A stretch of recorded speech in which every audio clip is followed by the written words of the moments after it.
नमस्कार. आपण पाहतात नमस्ते फलटण यूट्यूब चॅनल आणि मी राजकुमार गोपने. फलटण तालुक्यातील 102 ग्रामपंचायतच्या वॉर्डनिहाय आरक्षणाची तारीख निश्चित झालेली आहे.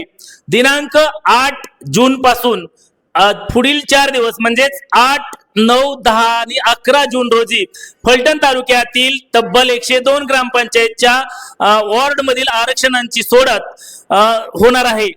सकाळी 11 वाजता आणि दुपारी 3 वाजता असे वेगवेगळ्या ग्रामपंचायतचे टायमिंग तहसीलदार डॉक्टर अभिजित जाधव यांनी निश्चित केले आहे. आणि या 102 ग्रामपंचायतींच्या मुदती 2025-2026 या सालामध्ये संपल्या आहेत.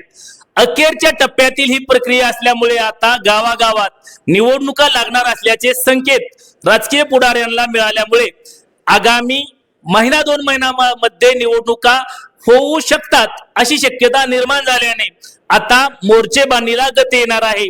फलटण तालुक्यातील विधानसभेच्या निवडणुकीनंतर नगर परिषद त्याचबरोबर पंचायत समिती, जिल्हा परिषद या निवडणुकांमध्ये भारतीय जनता पक्ष आणि शिवसेना राजेगट आमने सामने ठाकल्यानंतर पुन्हा एकदा 102 ग्रामपंचायतच्या निवडणुकीच्या निमित्ताने ह्या 2 गटांमध्ये मोठी तुल्यबळ लढत होणार असल्याचे स्पष्ट संकेत आतापासूनच मिळत आहेत.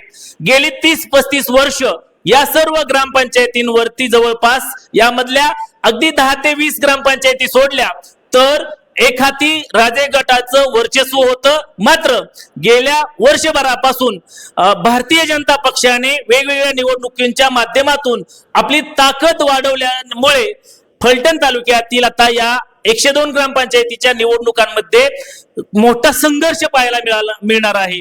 याचमुळे आता गावागावात आरक्षणाच्या तारखा निश्चित झाल्यानंतर पुन्हा एकदा आता चर्चांना सुरुवात झाली असून मोर्चे बांधणीने गती घेतली आहे.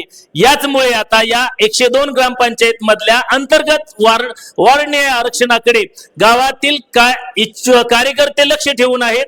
इच्छुक जे उभा राहण्यासाठी इच्छुक आहेत तेही या आरक्षणाकडे लक्ष ठेवून असतानाच आता महिना 2 महिन्यामध्ये होणाऱ्या या निवडणुकीकडे संपूर्ण तालुक्यातील 102 ग्रामपंचायतीचे लक्ष लागून राहिलेले आहे.